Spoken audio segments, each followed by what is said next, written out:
Hi, and welcome to Bleacher Guys. I'm Chase Monroe. And I'm Kyle Beery. Today we're going to talk about some of the top storylines in the early MLB season. What's our first point today, Chase? Well, first off is definitely the AL Central race. You have teams like the Detroit Tigers, Kansas City Royals, Chicago White Sox, and Cleveland Indians. They all made big news this offseason. So it's really gotten out of the gate strong. You have the Royals at 10-3 and the Tigers at 11-2, and it's been fun to watch. You've seen even the Royals this past weekend with the little brawl and stuff going on with Oakland. They're a team to be reckoned with again this year. Yeah, I think that little divisional rivalry is really starting to make a comeback, which is exciting for AL Central fans. Who do you think is going to come out? I mean, it's so early, way too early to predict, but who would you name as the favorite in that division, the Tigers or the Royals? It's hard to pick against the Tigers. They've been dominating that division for the past 10 years about. They have the best hitter in baseball, Miguel Cabrera, and he's not letting up this year. He's hitting 400 so far with two home runs, 10 RBIs. You have the addition of Yoenis Cespedes, who is hitting fantastic at 300. He's even got 3 home runs to his name. You have JD Martinez coming off a breakout year. It's tough, but I don't want to count the Royals out. Just because their postseason run last year was considered like some magic, but how can you count them out? Yeah. They were the feel-good story of 2014. I mean, I think this is going to turn into a pretty fun summer between Tigers and Royals. I think the storyline of the year last year with the Royals, that was the bullpen, and they're doing that so far. They're doing their thing so far this year.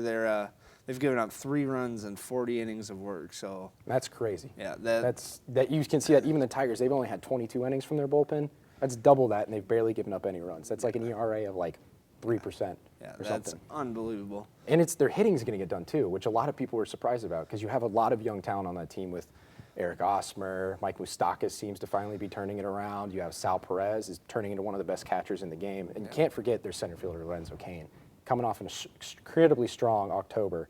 He's hitting 400 on the year. He's got 2 home runs, 12 RBIs, hitting in the 3-hole. Plus his defense is some of the best in the game, up there with like Mike Trout. You really can't. The guy can do everything. And the feel-good story early on this year is the New York Mets, top team in New York, which is something that hasn't been said in a while. Yankees have dominated it forever. Yeah, and what's their top storyline? It's pitching. You have the return of the Dark Knight, Matt Harvey. You have Bartolo Colon somehow still pitching at 41, making a difference. And you have the reigning Rookie of the Year in the National League, in Jacob deGrom, who's pitching just as good as last year, if not better. It's a team that, if the Nationals continue to struggle, they can make a run in the NL East. If not, I definitely see them in the wild card picture. Mm-hmm. And then one quick thing we got to talk about is Chris Bryant with the Cubs. He had a rough first start, and then he came on strong, and now they've got Addison Russell. Yeah. Cubs fans are saying, is this finally the you year? have the number 2 and number 5 overall prospect in the MLB coming up. That infield is made up of, in total, we're all top 10 prospects coming up out of the MLB. Anthony Rizzo, Starlin Castro, Chris Bryant, and Addison Russell. They have a ton of young talent. This could be the year for Chicago. Who knows? But then again, it is the Cubs. It's been said year after year, but anything can happen. I don't know. They're sitting at 7-5, so still early. Yep. A lot of time left, and that division really, Pirates and Cardinals are the top dogs. Yep. Reds are hanging around, but you never know. If they struggle, probably losing some of their guys. So it's early on in the year, obviously, but it's baseball season. You gotta love baseball season. So I'm looking forward to this summer. It's gonna be a fun I can't wait one. to see how it turns out. For Kyle Beery, I'm Chase Monroe. Thanks for watching the Bleacher Guys.